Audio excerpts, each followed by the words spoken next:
আমরা যদি আরেকটু পিছিয়ে যাই তাহলে দেখতে পাবো যে ঊনবিংশ শতাব্দীর আরেকজন প্রভাবশালী জার্মান দার্শনিক ফ্রেডরিক নিটশের মতে তিনি মনে করেন অধিকাংশ মানুষ নিজের প্রকৃত শক্তি ও সম্ভাবনাকে ব্যবহার না করে জীবন কাটিয়ে দেয়।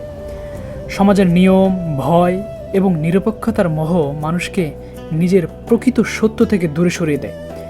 নিটশের মতে মানুষ যখন নিজের ভেতরের সৃজনশীল শক্তিকে দমন করে তখন তার জীবনে অর্থহীনতা ও শূন্যতা দেখা দেয়।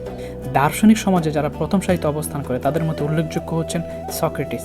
তার মতে মানুষের সবচেয়ে বড় সমস্যা হলো তার নিজের অজ্ঞতা। এই মহান দার্শনিকের বিখ্যাত বাণী হলো নো দি সেলফ, অর্থাৎ নিজেকে জানো।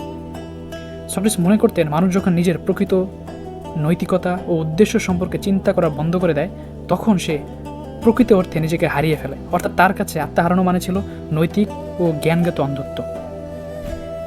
প্রথম সারির আরেকজন দার্শনিক অ্যারিস্টটল বিশ্বাস করতেন প্রতিটি মানুষের একটি সম্ভাব্য উৎকর্ষ বা পোটেনশিয়াল এক্সিলেন্সি আছে, আর মানুষের লক্ষ্য হলো সেই সম্ভাবনাকে বাস্তব রূপ দেওয়া।